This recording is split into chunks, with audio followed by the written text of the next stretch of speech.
तो सर जैसे कि आप बिग बॉस में एंट्री मारे, सब लोग को खूब हंसाए, सब लोग ने खूब एंजॉय किया, लेकिन अचानक से आप अब नहीं है, अभी फिलहाल आप बिग बॉस के पार्ट नहीं, तो क्या रीज़न था कि अब आप बिग बॉस में नहीं हो? चलो बुलावा आया है, कोर्ट ने बुलाया है, कानून के हाथ लंबे होते हैं। तो बड़ी इम्पोर्टेंट केस थी माननीय उच्च न्यायालय में, माननीय चीफ जस्टिस साहब के फुल बेंच के सामने। तो ये बात रिस्पेक्टेड कलर चैनल्स को भी पता थी, सलमान खान जी को भी पता थी और सारी टीम को भी पता थी, और हमने उस तरह से उनको पहले ही बताया भी था।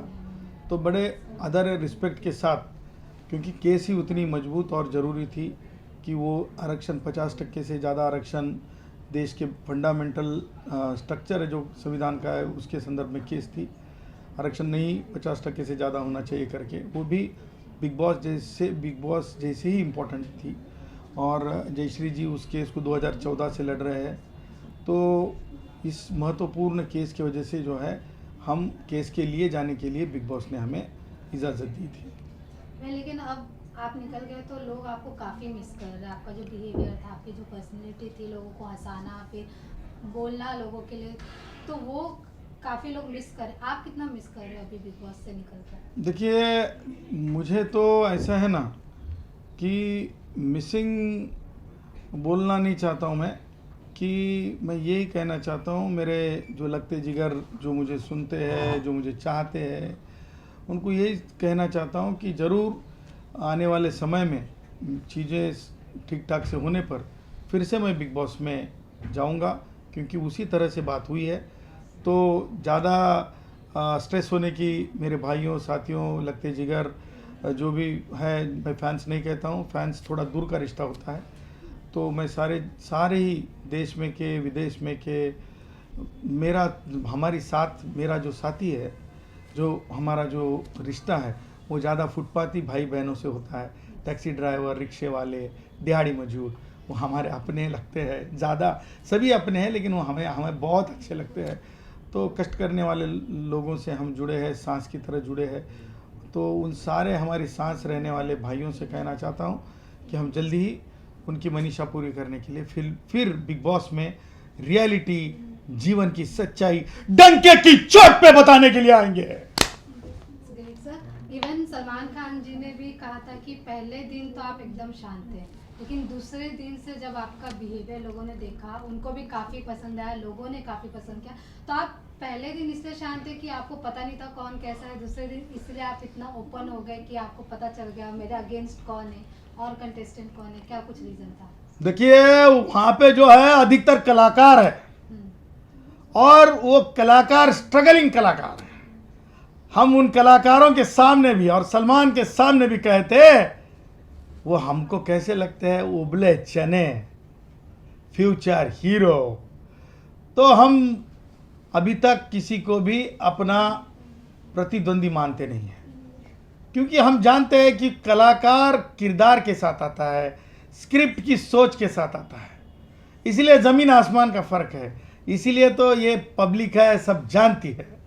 और इसीलिए हमें आपकी तरफ से, सोशल मीडिया हैंडल्स की तरफ से, फ़ोन के ज़रिए, मैसेज के ज़रिए ये पता चला है कि लोगों ने हमें अपने दिल में जगह बनाई है और दिमाग में एक नंबर दिया। जब आप घर में थे या फिर जब आप मतलब बिग बॉस में जाने वाले थे, तब सौरभ जी का और इनका कितना सपोर्ट मिला था और अब कितना सपोर्ट मिला? देखिए, जयश्री जी के बारे में कहूँ तो वो मेरी सांस है। वो सासू बहू वाली सांस नहीं, मेरी ब्रीदिंग वाली सांस है। मेरे ज़िंदगी के अंदर का अधिकतर जो जीवन की बुनाई, जीवन को खड़ा करने का जो पूरा श्रेय वो जयश्री जी को जाता है। मेरे सोच को बढ़ावा देने से लेकर तो मेरे लिविंग स्टाइल तक, मेरी कोर्ट के अंदर मैं किस तरह से अपनी बात रखूं वहाँ तक, तो उस वजह से तो मैं जयश्री जी को जिस बार पहली बार साली को पटाने के लिए वो कौन सा सेंटर हुआ करता था हमारे ज़माने में, वो एसटीडी बूथ में यूनिवर्सिटी में पढ़ते समय इनको पहले देखा था, और वहीं से हमारे पास वो गाड़ी थी यामा RX 100, पीछा करते हुए इनके गए थे, क्योंकि इन्हें हमने डंके की चोट पे तय किया था कि इसको पटाऊंगा। और फिर है ना, इनको हमारी सबसे खूबी पसंद आई, पहली बार हमने इनको डीप किस किया था, डीप किस किया था। तो उस वजह से इनका तो जीवन में जितना मूल्य मोल हम कर ही नहीं सकते हैं। और रही सौरभ की बात, सौरभ एक बहुत ही यानी कैसे वो कला जगत से आते हैं।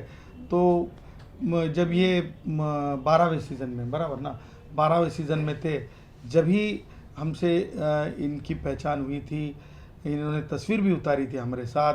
तो एक हमने इनसे कुछ बातें जानी थी, तो वो भी हमें जीवन में बड़ा आनंद दे गई थी। और कला के बारे में, कला जगत के बारे में इनसे हमने काफ़ी सारी बातें समझी है, जानी है। सौरभ जी, आप किस प्रकार की तैयारियां करके भेजे थे सर को?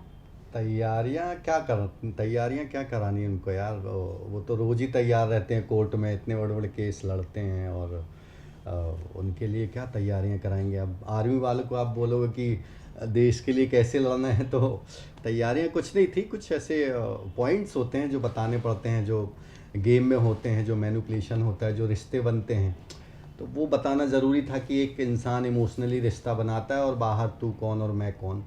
तो वो सब तो थोड़ी सी टिप्स देना चाहिए, क्योंकि हम फैमिली जैसे हैं और एक फैमिली मेम्बर की तरह हैं, मुझे छोटा भाई जैसे मानते हैं। तो मुझे ये चीज़ अच्छी लगी कि मैं एक फैमिली की तरह हूँ और मैं कुछ कर पा रहा हूँ, कुछ सपोर्ट कर पा रहा हूँ। और इसी बात है, मैं उस जगह से गुजरा हूँ, तो मुझे पता है कि कितने वीक पॉइंट हैं और कितनी चीज़ें हैं वो इस्तेमाल करेंगे उस चीज़ों को, उस रिश्ते को बना के। तो वो सब सारी चीज़ों की बात हुई थी। बाकी तो आप गेम देख ही रहे हैं, कितना कमाल का खेल रहे हैं और बिंदास खेल रहे हैं और रियल खेल रहे हैं। इवन सर, जैसे कि रिश्ते की बात हुई, तो आपको क्या लगा कि अब जितना दिन थे, कि कौन रियल है या फिर कौन फेक है, कौन आपके अगेंस्ट खेल रहा था, आपको क्या लगा? देखिए, हमरे अगेंस्ट और हमें दबाने की कोई कोशिश कोई करने वाला माई का लाल पैदा नहीं हुआ।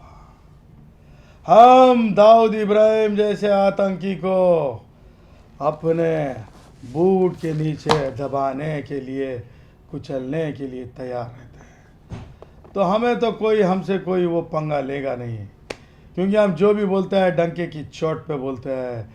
हम डाकुओं के खानदान से आते हैं, तो हम बचपन से ही ऐसे हैं, तो इसीलिए हमसे तो कोई उलझा नहीं। लेकिन हम ये कहना चाहते हैं कि जो कला जगत है, जिसे हम बॉलीवुड कहते हैं, बॉलीवुड ने पवित्रता रखनी चाहिए, अंडरवर्ल्ड से दूरी रखनी चाहिए। कलाकार बड़े अच्छे हैं, सारे कलाकार अच्छे हैं, शाहरुख जी अच्छे हैं, सलमान जी अच्छे हैं, गोविंदा जी अच्छे हैं, कंगना जी अच्छी है, सब सारे कलाकार अच्छे हैं।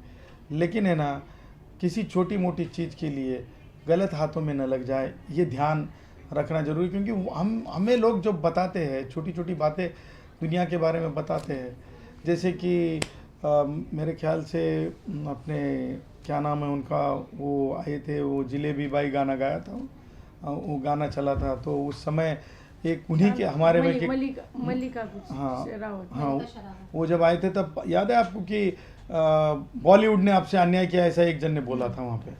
तो जब हमने कुछ समझने की कोशिश की, तो हम ये समझ चुके हैं कि कहीं ना कहीं वहाँ पर बाहरी ताकतें भी काम करती हैं। मैं लास्ट क्वेश्चन, ऐसे 3 जन जिनका गेम आपको सबसे ज़्यादा अच्छा लगा?